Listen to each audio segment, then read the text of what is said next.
because what I really want to do is just show you some pictures.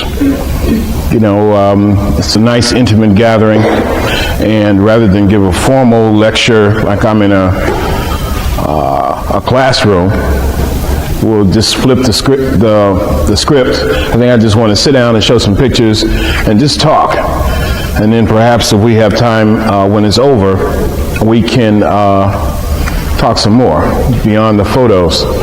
I want to express my gratitude to the Pan-African Union, the Pan-African Student Organization, the Pan-African Center.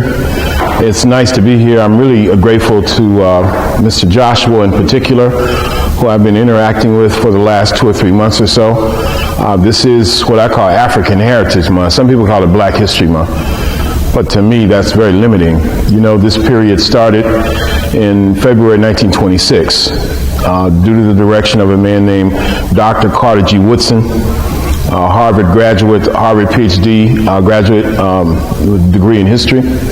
And by 1970, it had become so popular, and this is during a time of great student activism, that it was expanded to an entire month. It's unfortunate that it's still the coldest, shortest month of the year to tell the greatest story that's barely been told. And unfortunately, at the end of this month, people will put it away and you'll dust it off and bring it out again next year.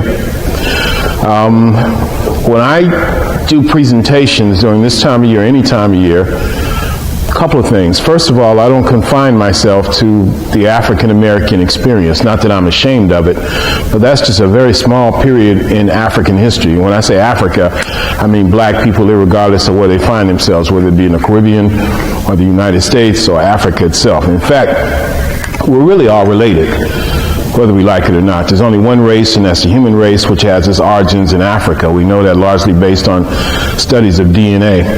The other thing, as Joshua pointed out, is that I don't really spend a lot of time talking about slavery. A lot of people, that's all they do. And during this month, we talk about the descendants of slaves. We talk about Frederick Douglass, and who else do we talk about? Jackie Robinson. We talk about famous African Americans. But again, that's just a limited part of our history. So what I try to do is really look at Africa and then go from there. So let's start from that perspective. I'm not going to keep you a long time. I'm going to show you some pictures for about an hour and give a brief introduction, and then perhaps we can have some discussion afterwards. So let's do a little test, right? And this is your last test for the evening. And I don't want you to really engage in deep thought. I just want you to give me an initial reaction. When you think of Africa, what are the kinds of things that come to mind? Who wants to go first? When you think of Africa, what do you think about? Anyone? Heat. Yeah. Black people. And you said heat. Anybody else? Music. Music, yeah. War. War. Mm-hmm. All different kinds of languages. Different kinds of languages. Anyone else? Pardon? Effects of colonialism. Anyone else? Well, this is a fairly sophisticated audience. Yes? Starving children. Starving children. Yeah, well, I get that a lot. Not just starving children, but starving people. But usually the answer that I get, and this is a university, so I guess we passed the test, or maybe you're just not being honest, or maybe a combination of the two. Usually people say wild animals. I mean, I get that almost all the time, because you see on these nature channels herds of wildebeest and zebras crossing the river trying to avoid getting eaten up by the crocodiles. And then when I was a kid, which wasn't all that long ago, believe it or not, I would see all these Tarzan movies and King Kong and Bamba the Jungle Boy and Jungle Jim and all of that, and I see lions and tigers. No tigers in Africa, but they were in Hollywood and they put them in the movies. So wild animals first. Second response, starving people. And not just starving people, but poverty in general. And then the third answer, pretty consistent, is AIDS, HIV. People, dying. People suffering from disease. And if we were to keep going, people might say warfare. I think I might have heard that tonight. And let's see, sometimes people say slavery. or colonization. Tonight we heard the effects of colonization. Now, I travel all over the world. As Joshua pointed out, my goal is to visit 100 countries in a 10-year period, and I'm doing pretty well. If I spend more of my life savings and neglect my family some more, I think I'll do it by next year, and then I'll be broke and divorced again, which I'm trying not to do. I'm not married now, but I might as well be. So I go to places like Australia, China, Russia, Japan. I mean, I've really covered a lot of territory. A lot of the South Pacific, South America, Central America, the Caribbean, all over Europe. You know, I pretty much live in Paris, and I've been in at least 2/3 of the countries in Europe. But when I come back from Russia, or when I come back from China or Japan, and people ask me about my trip, you know, they don't say things like that. If I would ask people, what do you think of when you think of Australia, or what do you think of China, or what about when you think of Russia, nobody would say starving people, and nobody would say the effects of colonialism, and nobody would say heat, and nobody would say people with disease. None of those things. My point is, we have a very biased and for the most part negative image of Africa. And even many Africans, African Americans that is, have that same kind of image. And if you have a negative image of Africa, it seems to me that ultimately you have a negative image of yourself, whether you realize it or not, because Africa is where we come from. Some of us come from there, you know, in a quite recent period. And so I dedicated myself quite a long time ago to trying to change the image of Africa in the world, and trying to make Africans in particular feel a little better about themselves, and trying to make African Americans specifically want to identify with their African heritage. So having given that kind of prologue, we're going to turn on this slide projector and just show some pictures, and we'll see where we go, all right? This is an important one. This shows Africa in its most ancient form. These are the remains of an ancient, you might say archaic, African human being called Dinknesh, D-E-N-K-N-E-S-H. That's an Ethiopian word. I don't know exactly which language in Ethiopia. Europeans call these remains Lucy, after a Beatles song, Lucy in the Sky with Diamonds. Apparently it was popular with some people at the time these bones were found. They were found in 1974. They represent a species of humanity, or archaic humanity, called Australopithecus afarensis, or Great Southern Ape from Afar. And these bones are about 3.4 million years old. And when they were found in Ethiopia, they really created a sensation. And nothing like it had been found before. We had found what we'll call Homo erectus and Homo habilis, but these are really ancient.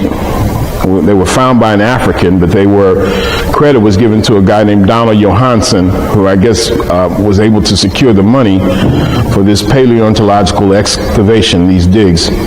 And since these came out, I think about 2 or 3 years, 5, 6 years ago, there was another set of bones found in South Africa of the remains of a male figure about 200,000 years older than these. And within the last 2 or 3 years, other bones have been found in Central Africa, a country called Chad, dated to be 7 to 9 million years old. So nobody, when I asked you what you thought of Africa, nobody said the origins of humanity.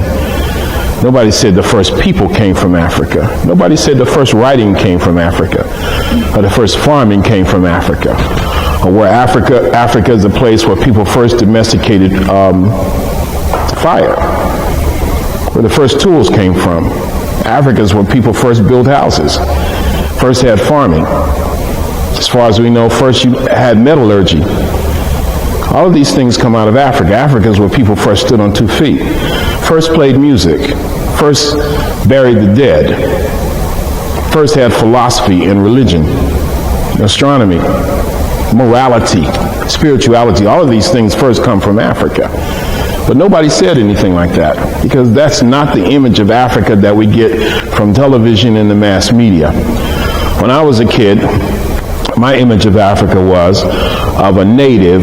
I never quite figured out what a native was, but a native always had a big bushy afro, like I used to have, believe it or not. I know that's hard for you to imagine, but I had a big one. I was proud of it.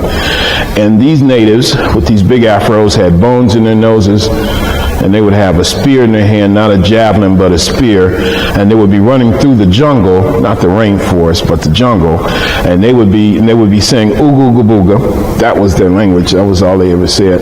And they would be hunting, for a Christian missionary And if they were lucky enough to find a missionary, they would throw him in a boiling cauldron of water, and that would be dinner. That was my image of Africa. And I didn't want to have anything to do with Africa. In fact, when I was young, if you had called me an African, even if you had called me black, those were fighting words. If you called me an African, the best thing for you to have done was to stand back. It was more than likely I was going to swing on you because I knew nothing about Africa, and I was ashamed of my African heritage. I'm afraid to say, or sorry to say, that many African Americans, even now, are ashamed of their African heritage, and that's really pathetic. Why is this important? Because the past is not dead, and history is not finished. As I say over and over again, what you do for yourself depends on what you think of yourself. And what you think of yourself depends on what you know of yourself. And what you know of yourself depends on what you have been told. So if you are told that your history begins in a jungle or on a slave ship, that will really condition you psychologically as to how you see yourself and what your capabilities are, what your capacities are. And so history plays a very, very important function. All strong people emphasize their history all the time. Weak people don't. African people, for the most part, begin, even on the continent of Africa, begin their history with the European intrusion. In South Africa, where I've lectured and spent a little time, I've met people who say their ancestors came there 40,000 years ago. And yet in the classrooms, they start in 1652, when the Dutch came. In Ghana, another country I like very much, they begin their history in 1484 when the Portuguese came. It's like Africans didn't do anything before Europeans came and thrust themselves upon them. In Uganda, probably my favorite country in Africa right now, and I think I've been to 25 countries in Africa, they start their history around 1813 when Stanley Livingstone and the English came. It's like we don't have a history before the European presence. So let's see if we can change our perception. Now, we are going to spend a good portion of the evening in a part of Africa that not everybody thinks is African, and that is a country that we now call Egypt. Egypt is in Africa. As far as I know, it has always been in Africa. I was there for the 14th time about 3 weeks ago, and it was in Africa at that time. And I have not read a USA Today report or CNN that said Egypt has been moved to another spot. And the people who built Egyptian civilization were Africans too. We know that because people who came from Greece, for example, like Herodotus, described the people as having black skin and woolly hair. He was very unequivocal about that. And we know they were African based on the biblical evidence.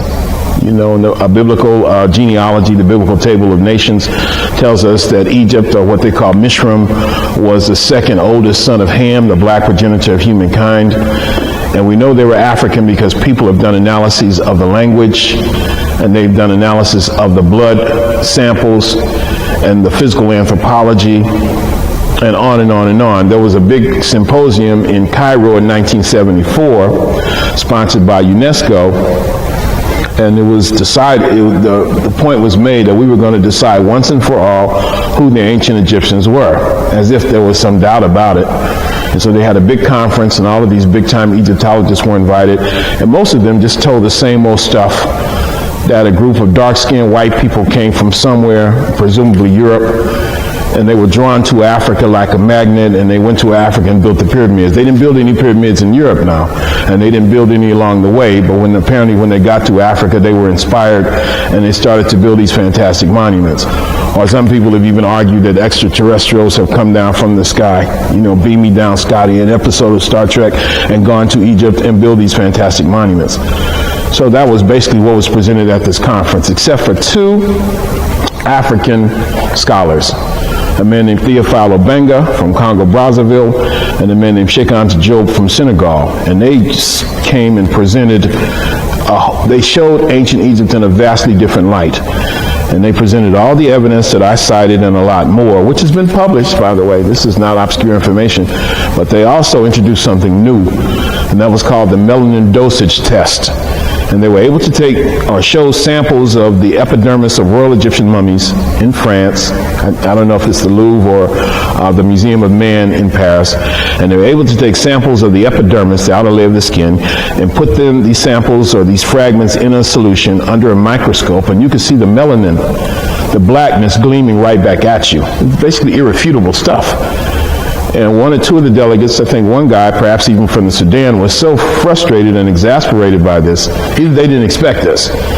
And he jumped up and down and said, even if you can prove the ancient Egyptians were black, they were still white.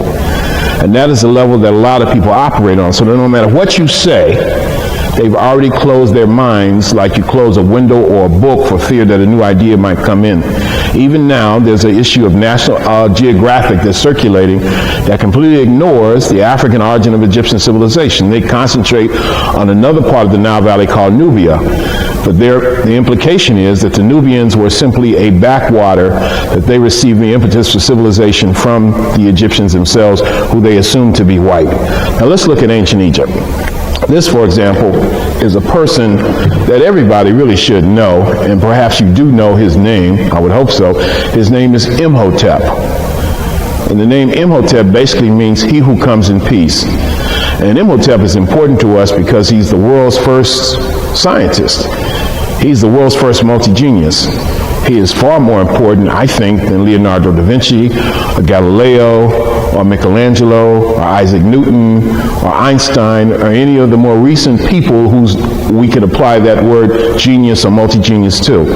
He is considered the father of medicine. And I'm talking about a person that lived almost 5,000 years ago. This is not the Imhotep in the Mummy movies, the Mummy Returns and stuff. This is the real Imhotep. And he's a priest, and he's the equivalent of what would be, I guess, a prime minister today. And he is a writer. He wrote a book called the Book of Knowledge. In fact, he was so renowned as a writer that 2,000 years after his death, when he was deified, other Egyptian writers would ask themselves before they would write something, could there ever be another like Imhotep? And he's an astronomer, and he's an astrologer. He's many things, but he's also an architect.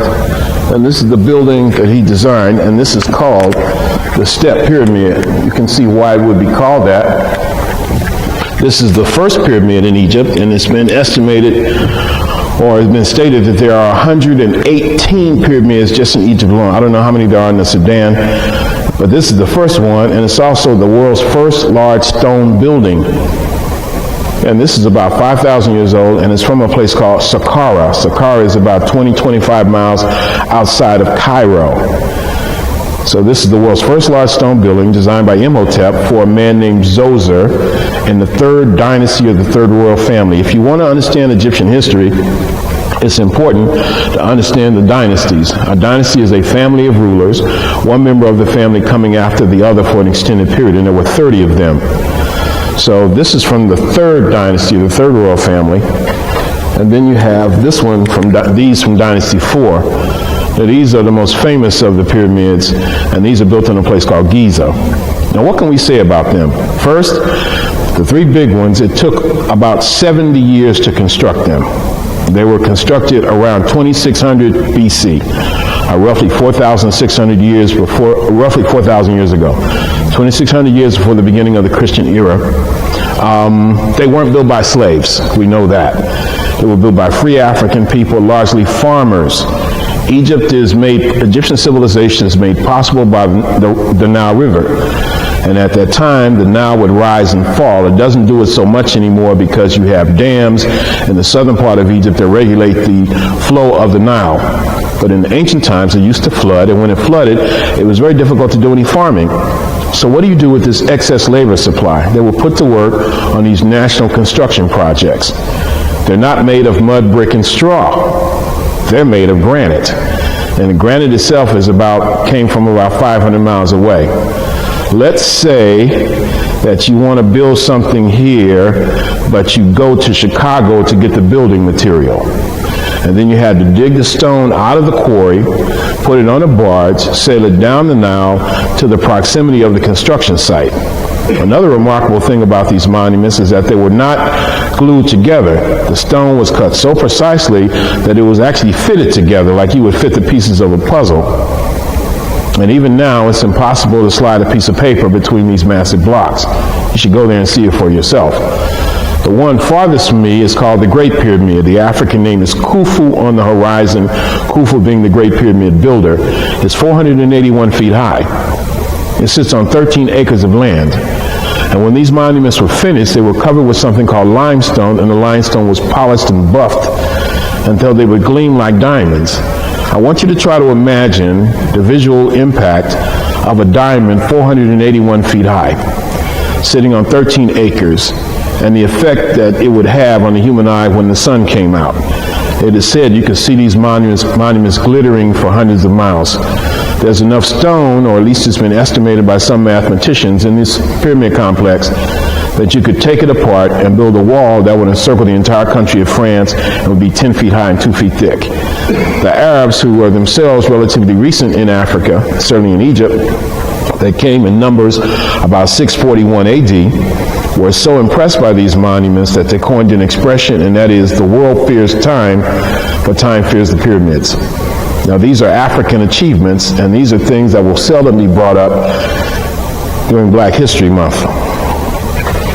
This is an aerial view of the Great Pyramid of Khufu on the horizon. One of the things I've taken to doing lately when I take my trips is I get in hot air balloons and I fly up above, and I'm able to take remarkable photographs. It's kind of scary, and you're praying. You get real religious when you're in a hot air balloon, and you're praying that nothing's going to happen to you, but you can get some remarkable shots. Now, the Great Pyramid is composed of, we believe, about 2.3 million blocks of granite stone, the average weight of which is about 5,000 pounds. And I got a couple friends of mine who climbed all the way to the top of this. I tried climbing it, and I got about that far, and I came down and rode a camel. It's serious business getting to the top, and it's even more complicated coming down. And then you have this one right here. This is the second of the big pyramids, and this one is designed by a man named Khafre, who was the son of Khufu. In fact, the three big pyramid builders are, you have the first one, the Great Pyramid. That's designed by a man named Khufu. And then the middle one is designed by four men named Khafre. These are the great kings. And then the little one, doesn't look so little here, but when you really stand there compared to the other two, it's fairly small. A man named Menkaure. You might know them by the Greek names Cheops, Khephren, and Mycerinus, but we try to use the African names whenever possible. And apparently the smaller ones were for the great queens of those magnificent kings. Now this one is the second of the big pyramids. You can see a bit of the limestone casing blocks on top, and then down beneath is the monument that we call Hor Makhet, or the Great Sphinx, which is one of the most famous portrait statues in the world. It's about 200 feet long and about 70 feet high. It has the body of a lion and the head of the king. I think the idea was man conquering his lower nature. And this is kind of a guardian deity on what we call the Giza Plateau. This is Giza that you see. But probably most of you are used to seeing images like the Luxor Hotel in Las Vegas. And this is probably what most people think of when they think of Egypt. Even me. Now, I've been to Egypt 14 times. I've taken a number of groups to Egypt. I'm taking 2 more groups this year. But even after I'd gone to Egypt 4 or 5 times and read most of the books that my colleague has for sale back there, and I do hope you will come back and see the books and maybe patronize him, still, I had already convinced myself, psychologically, when I closed my eyes and used my imagination, I saw white people building those pyramids, because I was so indoctrinated with the belief that Africans never really did anything, even though this is in Africa. So if you don't want to go to Egypt, you can always go to Las Vegas and try your luck. This is an important image. This man's name is Ptah-hotep. I mentioned Imhotep, but this is Ptah-hotep, and this is taken from a tomb very close to the Step Pyramid. Ptah-hotep is considered a very ancient author. And there's a book, I don't know if you all has it, called Ptah-hotep, The Teachings of Ptah-hotep, the oldest book in the world.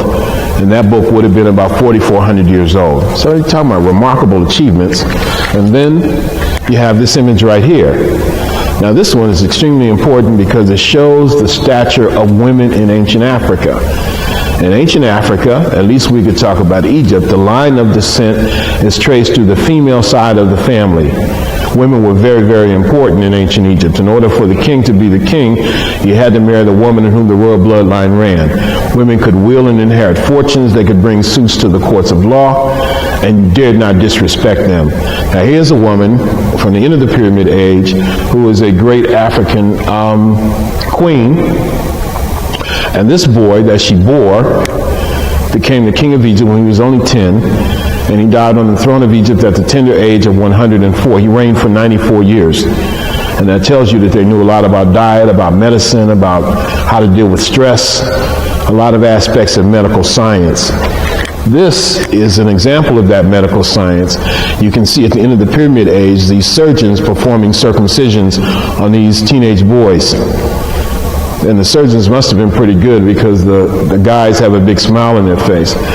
Now, I remember being circumcised. I don't want to get into my personal life, but I remember being circumcised, and I was not smiling, I assure you. I wince in pain every time I think about it. But I just want to say that here we're not talking about a primitive society, a primitive culture. We're talking about a very sophisticated culture that predates the Euphrates, predates the Indus Valley, predates early China, predates Greece and Rome for sure. And then these are just images of some of the great kings and queens. This is a king named Nepheped-Ra Mentuhotep II. He is portrayed in, I guess as he would look, in the afterlife. He is what we would call an ancestor. We know that because of the way the arms are folded, because the beard is curled up as opposed to being straight. He's got what we call the symbols of divinity, the crook and the flail in his arms. Look at the size of the ears. In fact, this is an even better example about the size of the ears. Now, nobody, as far as I know, has ears like that. Probably not in ancient times, certainly not today. But the idea was the larger the ear, the more you could hear. This is how they modeled the statues. The larger the ear, the more you could hear, and the more you heard, the more you would know. And the more you knew, the more power you would have. In ancient Egypt, they used to use an expression, and that is ignorance is evil. In modern times, in America, they use the expression ignorance is bliss. Bliss meaning joy, happiness, contentment. That's a relatively frightening thing, because I'm afraid that we live in a society where all too often ignorance is glorified, where a lot of people simply don't want to know. And that is a scary prospect. And we could point to certain individuals in public life that personify the whole notion that I don't want to know. Even many black students would say, I don't want to hear that black stuff. So that's the dilemma that we confront. Now here, you can see also that not only were the kings African, but that blackness is symbolic. In ancient Egypt, black represented the color of the divinity. And we'll see some examples of that. In fact, the name for Egypt was not Egypt at all. It was Kemet, K-M-T, in ancient times. And that means the black city or the black community. And when the people chose to depict themselves in the hieroglyphic writing, they used a piece of charred wood. So let's move on. This is, now the image of the black king with the red crown is from around 4,000 years ago.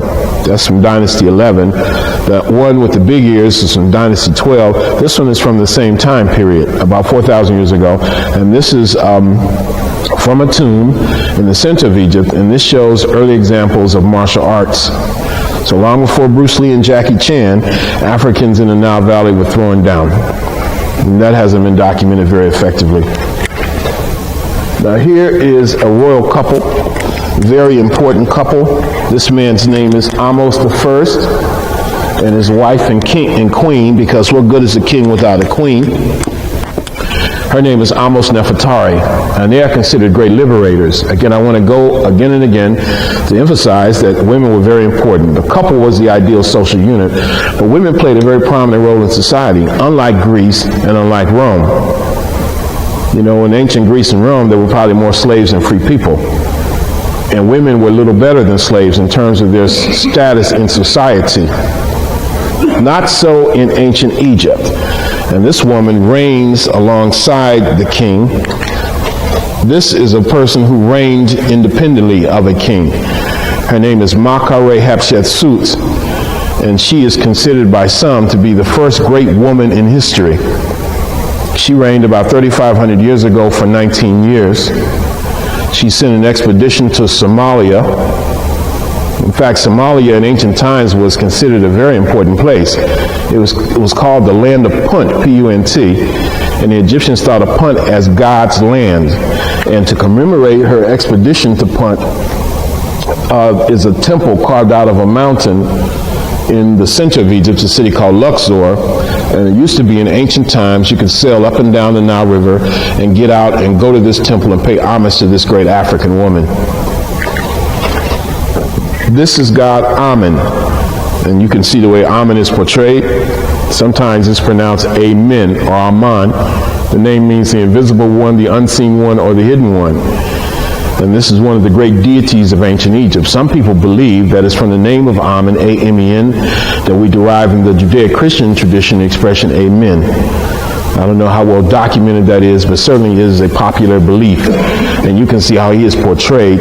The Greeks identified this deity with Zeus, and the Romans identified him with Jupiter. And then we can see this king who takes his name from Amen. His name is Amenhotep. Hotep means peace. The word Amen means the invisible one, the unseen one, or the hidden one. Sometimes we call him Amenhotep the Magnificent because he reigned for 38 years. He's very important. And this is his wife and queen, Queen Ti. They are the mother and father, I would argue, of three kings. One named Akhenaten, another one named Smenkhare, and another one named Tutankhamun. That's my belief. And you can see some of the daughters down below. Now this is a magnificent statue or set of statues, these colossi, and they dominate the ground floor of the Egyptian Museum in Cairo, the largest repository of Egyptian art in the world. They're about 60 feet high, and they look happy and content to be together. You will rarely, if ever, find that in Greco-Roman art. You almost always see women portrayed singularly or men portrayed singularly, almost never together. You know, in this country, they say behind every great man there's a woman. But I think in ancient Africa, it would be more accurate to say next to every great man was a great woman, and sometimes an even greater woman. And this woman had tremendous stature. Here you can see her portrayed again by herself. This is a small head, about 5 inches high, of Queen Ti. This is her name, T-I-Y-E, and this is in the Egyptian Museum in Berlin. The Germans took a lot of pieces from Africa, as did the Italians, the French, the British, the Dutch, the Danes, you know, you name it, the Belgians. There's an Egyptian collection in the Pushkin Museum in Moscow. So a lot of these artifacts have been taken out of Africa, but to me, this is one of the most exquisite. I doubt if you will see this on the History Channel or the Learning Channel, and you should not going to see it on BET. But this is typically what women in ancient Egypt look like, and this is her baby boy, Tutankhamun, a black teenager, undeniably black, even though that has been obscured for the purpose of commercialism. So much money flows into Egypt from tourism, and most of the tourists are European or white Americans. And so I think that the Egyptian government has a vested interest in not really dealing with the African origins of the ancient Egyptians, the people who built the pyramids. This is one of two ebony statues of Tutankhamun, or King Tut, in the Egyptian Museum in Cairo, and these never accompany or rarely accompany the exhibits when they tour the world. I think the King Tut exhibit is in London now, raking up big money, lots of pounds, but this isn't there. So I think that there are certain political ramifications that have to be looked at. Now, King Tut's significance was not that he did anything that was especially great, but his was the only royal tomb that wasn't ripped off in ancient times. All the other tombs were broken into and vandalized. His was not broken into really until 1922 and officially in 1923. King Tut was a boy king also, like his father. He became king of Egypt when he was 9. He died on the throne at the age of 19. We don't know what killed him. We know it wasn't a drive-by, but beyond that, we're in the dark as to how he met his demise. These are the people who worked under Tutankhamun. Look at those magnificent braids. This is the prime minister of Egypt. Now, I wonder how long they must have sat to have their hair done up like that, but really exquisite. This is an interesting one. This is from a temple at a place called the Temple of Luxor, and this shows an African woman with the star of Sirius over her head. Her name is Sheshet, S-H-E-S-H-E-T, and she's called the Mistress of the House of Books. In other words, she's identified as the world's first librarian. This is King Taharka from the 25th royal family, about 700 BC. He's mentioned in the Old Testament twice. 3 times. He's mentioned twice, I think, in the second book of Kings and the book of Isaiah. He led an army to Jerusalem to save his Jewish allies who were being attacked by the Assyrians. And this is one of the most important ones of them all. This is an early depiction of Jesus the Christ. This is found in the Coptic Museum in Cairo. The Copts were an early branch of Christians, and this is how they portrayed their Messiah.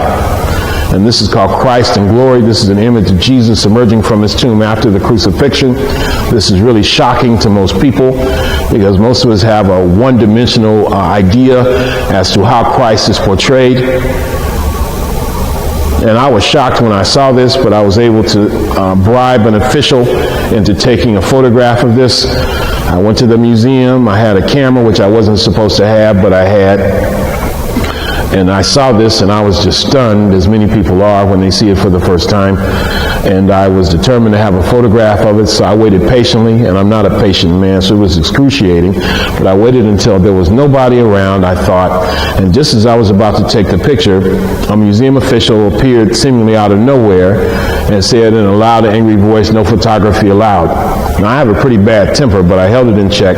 I gave the guy $1. He said, okay. I gave him another $1. He said, use a flash. And that's how I came up with this photograph right here. Now, people will say that the color of Christ is not important. And my response is, if it's not important, he shouldn't be painted white all the time. The color of God and how we portray God, for those of us in the Christian world, I think is extremely important. I think it reflects a lot as to how you see yourself. Anyway, this is a very, very important image. And there you have 11 of the disciples, all but Judas. Jesus has a nice afro in the middle. And you can even see blood in his hands where he was nailed to the cross. And the guy pointing at Christ's side is St. Thomas, who comes to be known as Doubting Thomas. And that is whether I'm not saying Jesus was black. You can use whatever judgment you want. That's mostly based on faith. But I am saying that you have a very important early painting that depicts him as such. Now, these images quickly take us to other parts of Africa. For example, this one is from Tunisia.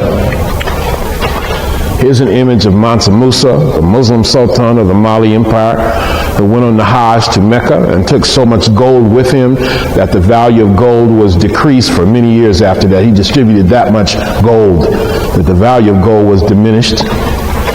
This is a castle in Ethiopia, a place called Gondar, sometimes called I think sometimes it's referred to in the tour books as the Camelot of Africa. I don't know if I like that or not. And this is from Nigeria. Nigeria is the largest country in Africa, has a population of about 125 million, and it has an ancient history as well. This is one of the Timbuktu manuscripts. The Timbuktu manuscripts have been recently brought to light. And these manuscripts, some of them are 800 years old. Some of them go back at least to, so there's one of them, in fact, that refutes Machiavelli's book, The Prince. It was like a rebuttal to Machiavelli's book in terms of might does not make right. They're written, some of them, most of them in Arabic, but some in Songhai. And then you have the enslavement period. Now, for many of us in the West, that's when we start African history. That's when we start the history of African Americans with enslavement. So let's talk about that for just a minute. This one, for example, is a dungeon where the enslaved Africans were kept. This I actually photographed in a museum. It's called Fort Jesus. It's in Mombasa, Kenya. And this is a photograph that I took in Senegal, in a place called Gorée Island, what local people call Slave Island. And this was an infant's dungeon. They actually had a dungeon for babies. So you had a men's dungeon, you had a women's dungeon, you had an infant's dungeon. And these were the cruelties of enslavement. Slaves didn't come from Africa. A lot of people have the idea that all these enslaved Africans were sitting around and these Europeans came and got them and put them on these ships. They weren't slaves. They were human beings. And there were mothers and fathers and husbands and wives and sons and daughters and all of that, and farmers and merchants and teachers and doctors and lawyers, and they were hunted like animals in a forest, chained together, and then marched to these coastal dungeons. The women were systematically raped. Everybody was branded with a hot iron. Imagine what it would have been like to be in a women's dungeon and to hear your baby crying in the infant's dungeon and not be able to get to that child. And this went on for so long, it became a way of life. This is another one. This is called Elmina Dungeon. Some people call them castles. I won't do that. I'm sorry, this is Cape Coast Dungeon off the coast of Ghana. And the people were forced to lie in dark holes chained together in their filth, in their menstrual blood, in their feces, in their urine. People dying to the right and left until there were enough of them to make a voyage profitable, and then they would be taken out of what we call the door of no return and put on the floating coffins called slave ships with names like the good ship Jesus and John the Baptist and integrity and liberty and fraternity and equality, and packed like sardines in a can, and then taken across the Atlantic in a horrific voyage, and they survived all of that. But the history doesn't begin there, and they resisted every step of the way. And those Africans loved Africa. Some of them loved Africa so much they put dirt in their mouths and took Africa with them. Tomorrow night I do a lecture, God willing, at Central Connecticut State University in commemoration of the Amistad Uprising.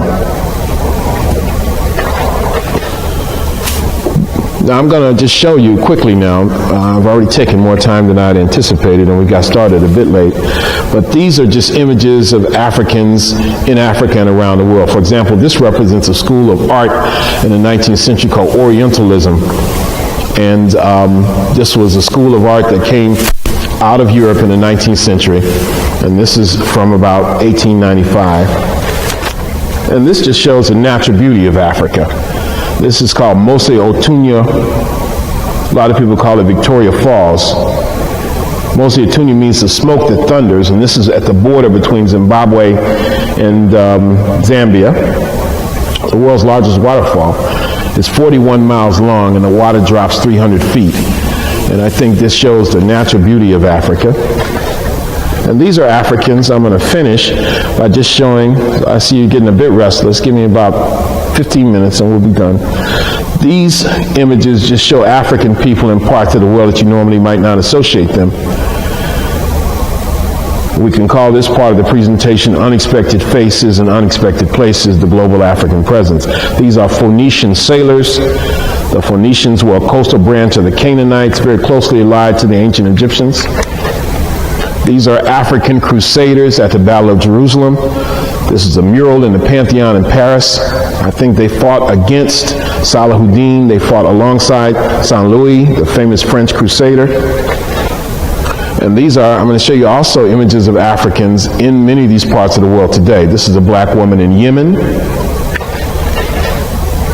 a sheikh from Saudi Arabia, the Crown Prince of Kuwait in the Persian Gulf, where I hope to visit next month, from Palestine, Turkey. I went to Turkey 3 times between 2004 and 2006 to do research, and I was told at first there were no black people there. But I was persistent, and I found a bunch who had been taken to Turkey during the time of the Ottoman Empire. I was able to meet a group of these ladies, and I heard their story.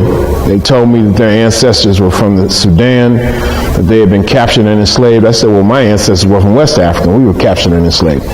And it got to be really emotional. And we talked about a lot of different things. They told me they had never seen a black person who either wasn't from Turkey or wasn't from the Sudan. So we had a lot to talk about, and it started to get a little uncomfortable. One of them came up to me and started stroking my arm and said, you look just like my dead husband. And I told her, well, I think I'm about ready to wrap this interview up, and thank you very much. But it was delightful, and now I'm hearing that there are about 3.5 million people of African descent in Turkey. In India, in the rainforests of northern Kerala, I would argue that India has the largest concentration of black people in any single country in the world. And here are some right here. Look at the stature, the physical size of these people. I think that I have interacted with more different kinds of black folk than anybody I know. I heard Hillary Clinton bragging about she had been to 80 or 82 countries, and I've got Hillary beat. And I'm hoping Barack Obama has her beat too. At any rate, these are the black folk in northern Kerala in the rainforest there. And these are tribal people in the eastern part of India, in a state called Orissa, outside of a city called Bhubaneswar. And again, these are people called the Banda, and they live in the mountains of Orissa in the east, not far from Calcutta. This takes us to China, and this is an image during the Shang dynasty of China of a tiger protecting a black child. This is now in a museum in Paris called the Cernucci Museum, or Cernucci Museum, and this is during the Shang period. The Shang are important because they represent the formative stage of Chinese civilization. And here we're talking about an image that's approximately 3,000 years old. This is an image of a black man collecting taxes in China in the 15th century. This is an image from Japan of a Buddha with black skin and what I call happy to be nappy hair. Okay? From my perspective, happy to be nappy. This is an image of a samurai deity from Japan called Fudomayo, and he is one of the 5 wisdom kings in Japanese mythology. There are 2 Japanese proverbs that have been suggested, that have been referenced in suggesting an African presence or a black presence, and that is, for a samurai to be brave, he must have a bit of black blood. Another one says, to make a good samurai, half the blood in one's veins must be black. This takes us to Cambodia, where I've spent considerable time doing research. In fact, this photograph, which I took myself, is on the cover of my most recent book. I have a book that came out in French in December 2005. I'm working on 2 more, but it's pretty popular in France, and the English title is 100,000-Year History of the African Presence in Asia, and this is from Angkor in Cambodia. Now, the question is, are these people African? And if so, what makes them African? They're clearly Africoid, but are they African? What is in African? And we're going to get a chance to stretch that question a bit further. This is from Vietnam, and when in Vietnam, I was told there were no black people in Vietnam. And yet, I was able to find images like this. And one of the guides I was with said, that's not a black person, that person was just in the sun for too long. These are the people in central Vietnam, from the Philippine Islands, from Australia, looks a lot like my daughter, and from Fiji. That's like a combination of Jill Scott and Aretha Franklin. So you have Africans in all of these parts of the world. And see, I know a little bit about what's going on in the world today. I'm not so far removed. From Fiji, unmixed black child with naturally light skin. Some black people have naturally light skin, nothing to do with racial intermingling. And here you have the frizzy blonde hair, unmixed. Now, this was a rather interesting story. I took a group to Fiji, I think it was in 2005, 2004, and we were going from one island to another. Fiji is a beautiful place in Melanesia. And somebody said, I got to go to the restroom. We were on a bus. And somebody said, me too. And then somebody says, well, if you're going to go to the toilet, because we had to look for a village, somebody says, well, I'm going to stretch my legs. And somebody said, I'll go with you. And then somebody else says, well, if you're going to stretch your legs, I'll go have a cigarette. And somebody says, do you have one for me? And then somebody says, well, if you're going to do all that, I might as well go find a beer. I think I was the one who said that. And somebody said, I'll join you. Everybody got off the bus, and we're all doing our thing, and all these people come out of their houses, and they point to us, and they said, people in Fiji love to say, we come from Africa, specifically East Africa. We said, we're from Africa too. So, I mean, we just had a tremendous gathering, and we just went on for a while.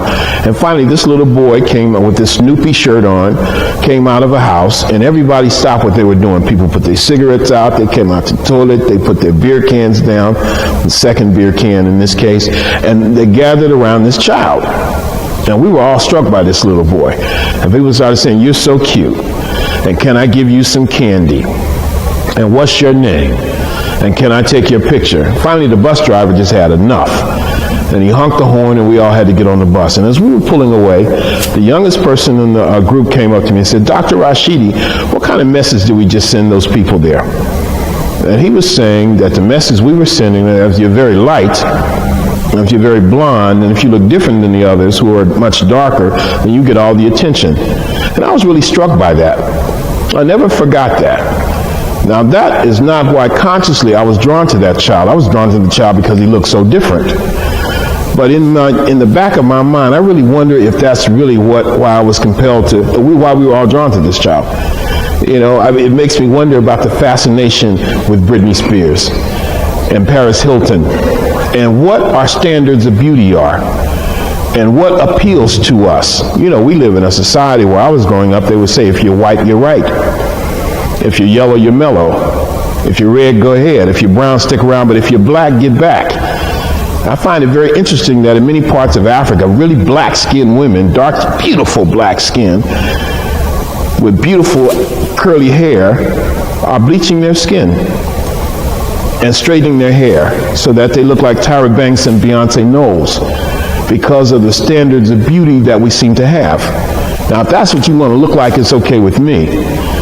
But what does that say? What are you trying to do? What are you trying to look like, and why are you trying to look that way? I think that we have had standards of beauty imposed upon us by a culture that is not necessarily sympathetic to African people. Somebody says that the essence of power is the ability to define someone's reality and make them live according to that definition, as though it is a definition of their own choosing. I travel all the time, and I learn a lot. I have more questions than answers. And you know what I learn about mostly? I learn about me and what my values are and how I see the world. And sometimes you find yourself looking in a mirror, and what you see, that reflection, is not always very attractive. From Hawaii, this is the first known king of Hawaii. The last regular job I had was as a visiting professor at the University of Hawaii at Manoa. And this is King Kamehameha I, who united the Hawaiian Islands about 1815. Finally, in Europe, an African from ancient Greece, an African Pope, St. Victor, an African emperor, Septimius Severus, born in Libya on April 11, 146 AD. He founded an African dynasty, the Severan dynasty in Rome. In 193, it lasted until 235. A black Madonna. Now here's a case where blackness may not be ethnic, it may be more symbolic.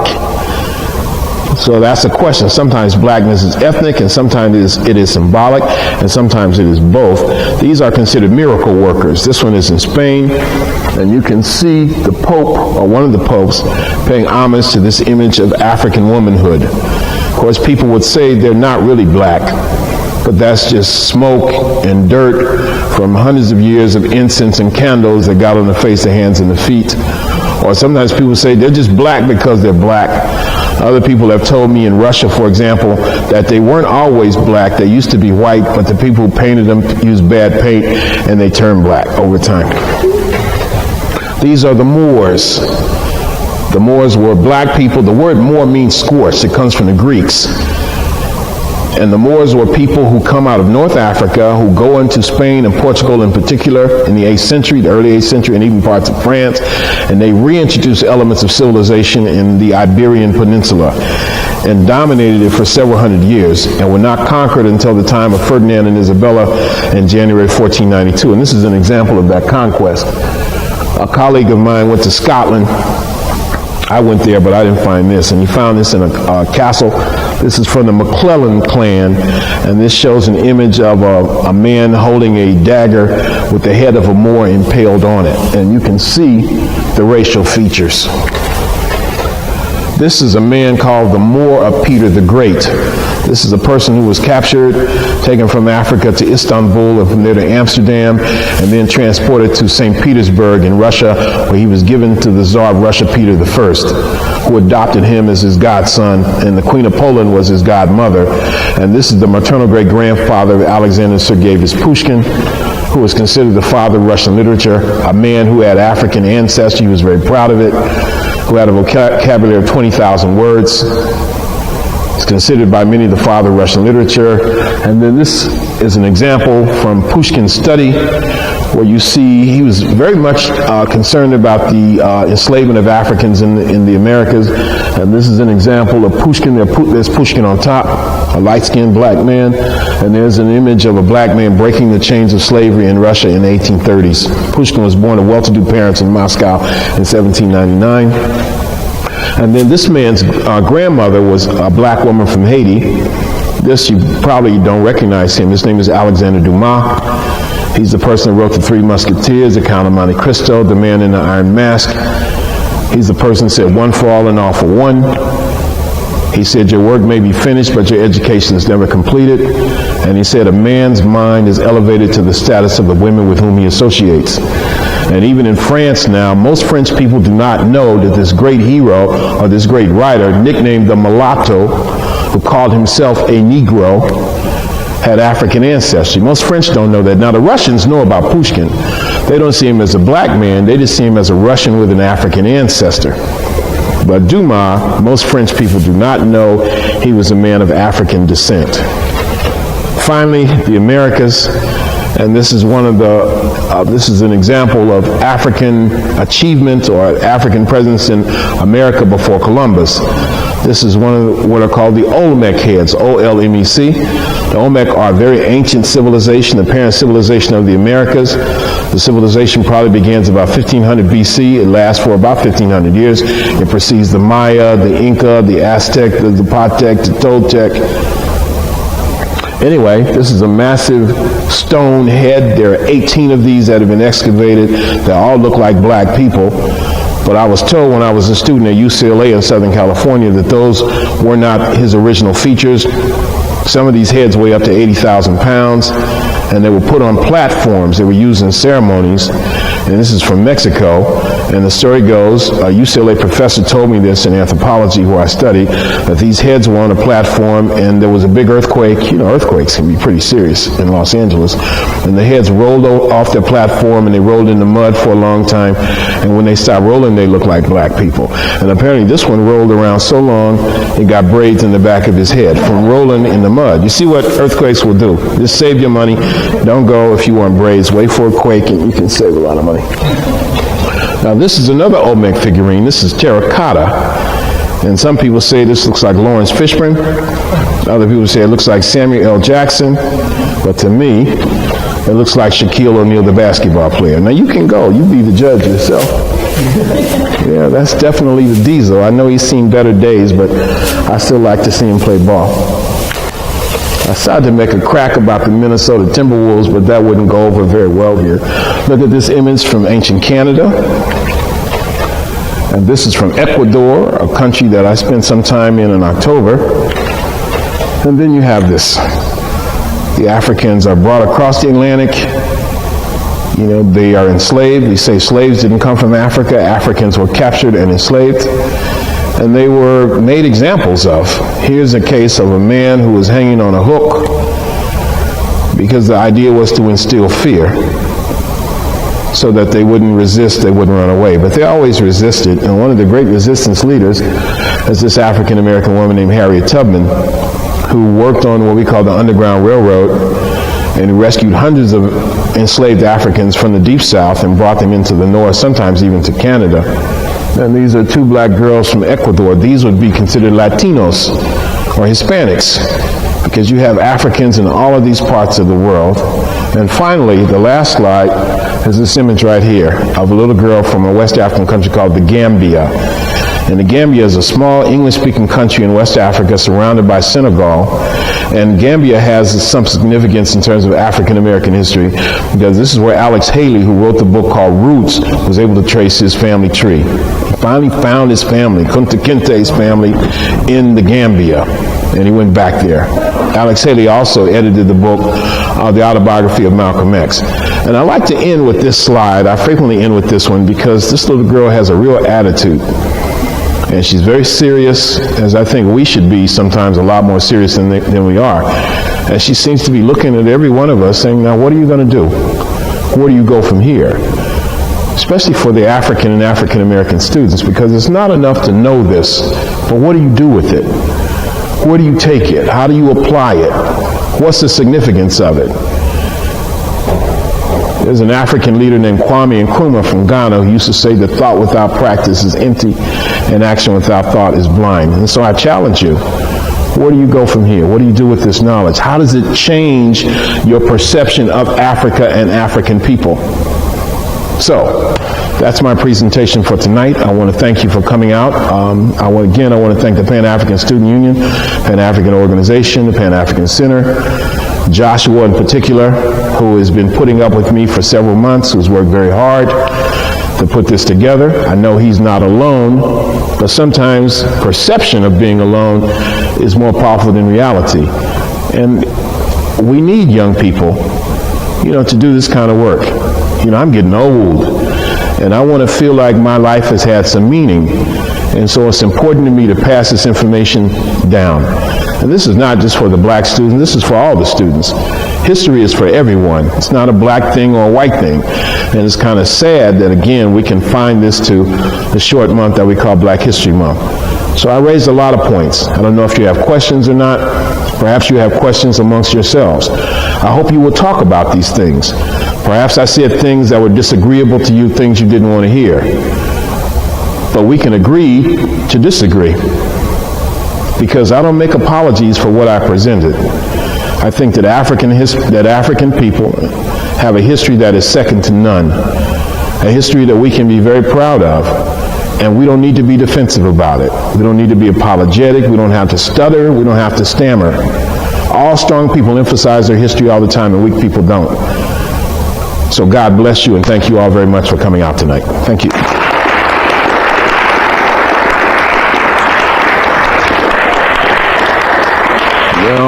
I don't know if you want to make a comment or two, or where do we go from here? Question and answer period? Yeah, question and answer. Do we have any questions about it? Adam?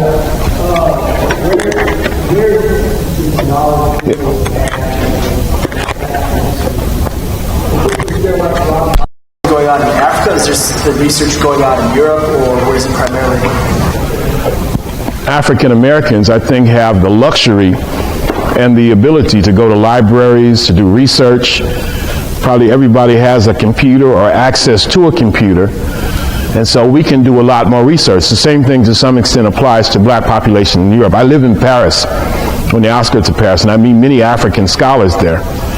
And there are many African scholars on the continent of Africa too, but I think that we have the luxury and the resources to do more of this research than people on the African continent have. Yes, and then yourself. As a Pan-Africanist, how much credence do you get to seemingly artificial national borders in Africa? I don't know if I fully understand your question. Where you have, I studied in Namibia this last semester. Oh yeah, beautiful country. Yeah. And the strip, which is I know it. Was developed near Angola and Zambia. To reduce costs of taxation when shipping diamonds across. Yeah. Which to me would suggest an artificial nation-state border. So how much credence as Pan-Africanists would you give to what would appear to be artificial? I think those borders, very good question. I think those borders are part of the problem that Africa has. Now, Africa was colonized, almost the entire continent virtually was colonized, with few exceptions. Ethiopia was not. Although Ethiopia was invaded by the Italians in 1935. So at the Berlin Conference in the mid-1880s, all the major European powers and the United States sat down and decided which parts of Africa they would take. The Belgians, of course, took the center of Africa. The French took a large portion. The English took a lot. The Germans got a piece. The Spanish had portions of it. And so they carved Africa up to suit their own interests. And then at the end of the decolonization period, borders were redrawn. And I think that it has a lot to do with the conflicts in Africa today. You have different nations of African people. I refuse to use the word tribes because I think that diminishes the people. That you have different nations of Africans who have long-standing antagonisms. Perhaps the Luo and the Kikuyu in Kenya could go under that umbrella. And I think that these boundaries created a tremendous source of conflict. And that little strip of land called the Caprivi Strip is probably a good example of that, where it juts into what normally I guess would be considered Zambia. And to me, it's really crazy. Now, my dream is of a continental African Union. It's like you have the European Union now, Well, once you get into Europe, you don't need a passport to go, to the most part, from one country to the other. I'd like to see the same thing in Africa, an African Union with a common currency that exists from Cape Town to Cairo and from Somalia to Senegal. Now, whether or when that will happen, we will see, but I think that's Africa's only hope for salvation. Yes? Couple of questions. I know we saw pictures from, all around the world. Yeah, a few. All around the world and during different time periods. I'm just thinking about, discrimination and racism and how it applies to those different people all around the world in those different time periods, or is that a new phenomenon? That's the first question. Well, let me deal with that one first. I think that I can't answer that question simply, that there's so many different groups and nations that we looked at that it would really be an injustice to give a blanket answer. But all of the Africans that I've encountered, with few exceptions, have told me that they have been the victims of racial discrimination.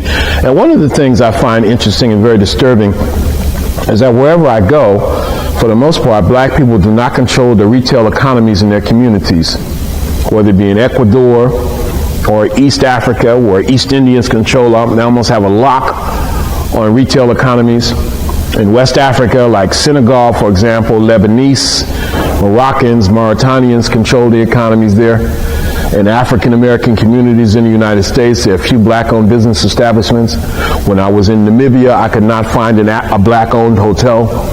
Same thing in Cape Town, in Durban, in Johannesburg. And so black people are at the bottom of the social ladder in virtually every place I've ever been. And in that sense, I think it's universal. But certainly in modern times, if not in ancient times. What's your next question? Pan-Africanism versus Garveyism, and how the fraction between W.B. Du Bois and Marcus Garvey. Do you have any information on that? I think Pan-Africanism and Garveyism are the same thing. Garvey dreamed of a universal Negro empire with Africa at the base. Garvey even had a branch of the UNIA in Australia. So Garveyism, to me, and Pan-Africanism are one and the same. And I think the differences between Garvey and Du Bois are not as great as a lot of people imply. They were both Pan-Africanists. I see Garvey as a mass leader, whereas Du Bois was an intellectual and a writer. But Du Bois died in Africa. Du Bois died in Ghana as a citizen of Ghana, working on the Encyclopedia Africana. Garvey, on the other hand, the arch Pan-Africanist, never even made it to Africa. Garvey died of a broken heart in London in 1940. But I think ultimately their objectives were the same, and I think they should be viewed as some of the early forerunners of Pan-Africanism. Now, the first Pan-African Conference that's recognized, as you know, is in 1900 in London, organized by a man from Trinidad, Henry Sylvester Williams. And so it was seen that Pan-Africanism comes out of the Western Hemisphere, and it comes as a response to the enslavement of Africa's children and the need for us to reconnect with Africa. And I think ultimately Du Bois and Garvey are more similar than they were different. Yes.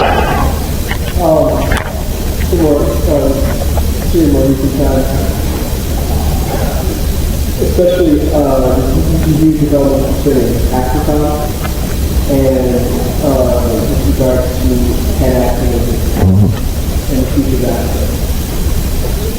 I don't know a lot about Africa. I really am not, qualified to really discuss that very much. I do know that you have this movement, the African Union, which is, I guess, a modern application of the Organization of African Unity, which wasn't very effective in the first place, and I don't see the African Union being effective either. One of the things I like about the African Union is that they are making some effort to reach out to Africans in the diaspora. And when they say Africans in the diaspora, I think initially that was meant to apply to Africans who have left Africa relatively recently. But I think now it's being expanded to include African Americans, African Caribbean people, Africans in South America. So in that sense, it's very positive. But AFRICOM, I don't really know enough about to give an intelligent response to that. Yes. ancestor Hill was here a couple of years ago, and he had a real dynamic slide presentation. And he was in Timbuktu, and he was introduced to people that had all been responsible for taking the Holy Book, and they were in the process of translating those books or preserving those books. And since he's no longer here, are you aware of the work that he was doing in Georgia, and are you planning on being a part of that revival or that preservation? Hazel was a good friend of mine. John was a great scholar. He is like a brother of mine. We were very close. And I heard the date. I heard that Hazel was dead within an hour or two from the time he died. So yeah, he showed me pictures of the Timbuktu manuscripts and meeting with the descendants of the great scholar Ahmed Baba. He told me about one particular manuscript that he was very impressed by, which was a rebuttal to Machiavelli's book, The Prince. That's why I use that reference.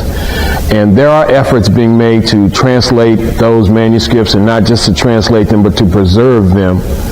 But how far that has gone recently, I can't say. I do know that Thabo Mbeki from South Africa has expressed a lot of interest in that project, and that there's a certain amount of funding that has come from South Africa. Now, in December, I went to Niger. I went to Niamey, and I was able to see the Niger manuscripts. And I actually picked up some and held them in my hands. And these manuscripts, I think, are even more impressive than the Timbuktu manuscripts. And maybe not as many of them, there are 4,000 of them, but I think they're even more scholarly. They have been selected out of, probably tens of thousands of others. They deal with astronomy, with anthropology, with sociology, with history, with religion, with a wide variety of subjects. And the government of Niger doesn't care anything about them. So I talked to the director and the assistant director responsible for them. We just talked a long time. They told me, for example, that you have similar manuscripts in Ghana, in Burkina Faso, all over the area that we call Mauritania, all over the area that we call the Sahel, that the ones in Niger are just crumbling. They're in iron vaults, a metal vault, and they should be in rubber vaults. And they were begging to to try to get attention, the world's attention, to preserve these priceless treasures. I told them I was going to try to bring a group to Niger in December. And they told me that if I brought a group there, they would have a special conference in honor of our visit, and they would put all 4,000 copies of those manuscripts on display for the very first time. If people are interested in hearing about those things and getting information, you can take some of these cards and you can email me, and I will update you about the progress of the translation and preservation of those books. Any last questions?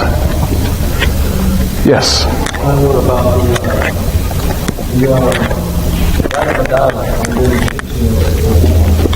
Christ as well, the Church of Christ. I'm wondering, did you know what year or before or after the famous Last Supper? Well, I think the paintings that you're talking about were done by Michelangelo. What, in the 15th, 16th centuries? Whenever Michelangelo is supposed to have lived. And my understanding is he used his uncle and a cousin as a model for those paintings. Now the Copts, C-O-P-T-S, are very ancient branch of Christians. Some of the earliest Christians, and I suppose, you could say if anybody knew what Christ looked like, they would be the ones. I think much of that is based on faith and perception. I will say about that painting, which I've dated to be 300 AD. That's the date that I put on it. I don't know how accurate it is, but I'm comfortable with that. That the painting has been altered now. I told you the story about how I was in the museum. I took the photograph, which is a true story. I bribed an official to allow me to take that picture, $2. Now, after I left, the next year I went back, and I went back again and again for 3 years in a row, and the museum was closed every year. Finally, last year, I went back to the museum, and they would not let me take a camera in there. There was a metal detector, and you could not go in there with a camera or even a cell phone, and the painting has been altered. Now the skin complexion is much lighter, the noses are longer and thinner, the hair is straight, and it says 18th century Greek style. So, you know, there's a guy named Manu Ampem in California who's done a lot of work in terms of what he considers forgeries in Egyptian art and modern falsifications of history. And you could say that image of Christ has been one of the victims of that process to make Egypt basically ancient Egypt a non-African civilization. Yes? Speaking on that, we're in Johannesburg, Regina Mundi. Yeah. Mm-hmm. Is there a connection, like an artistic trend? Are they all related? No, I didn't see that in Johannesburg. In Johannesburg, I did a few lectures, did some radio interviews, went to some bookstores, but I didn't even hear about that church. The Black Madonnas are very ancient. And those statues, some of them are 1,000 years old or more. You find them all over Europe. There's about 500 of them just in Europe. Now, obviously, there are some in Africa, too, many of whom are much more recent. But the ones in Europe are very striking because there's such a small population of black people in Europe, at least it has been until recently. And so to see these, in many cases, jet black images of Mary, Mother of Jesus, and the Christ child is very striking to me. You find them in virtually every country, certainly in Switzerland. You have the famous one in Poland, identified with the Solidarity movement, which is officially the Queen of Poland. You have a lot of them in Italy. You have a lot in Spain, and you have about 200 of them that have been documented just in France alone. There's an excellent book called The Cult of the Black Virgin, The Cult of the Black Virgin, by a man named Ian Begg, E-A-N-B-E-G-G. He's from Switzerland, and he spends a lot of time with them. So I think that the ones in Africa are very different than the ones in Europe and have a much greater significance. The ones in Europe are considered, and not just Europe, but you also have some in, I've seen some in Costa Rica. I just saw one in Ecuador not long ago. I think that they are more significant, and they're considered the miracle workers. And the miracle working power is supposedly tied to their blackness. So I would like to see somebody do a lot more study on those Madonnas. I've seen one in France, in Paris, called the Black Virgin of Paris. And then I saw 3 more in a place outside of Paris called Chartres. I've seen some in the Kremlin in Moscow. I've seen a couple of them in Spain, and it seems to me that I just saw another one somewhere else in Europe. So they're fascinating. And you also have these images of black saints, like Saint Maurice, for example, the patron saint of the Holy Roman Germanic Empire, black as a crow, in various parts of eastern Germany, in Lithuania, in Latvia, and that part of the world. Now, there's one in particular that I want to see, which is in a place called Magdeburg, about an hour's drive, I think, east of Berlin by train. But I've been advised if I go there, be very, very careful because there's so many skinheads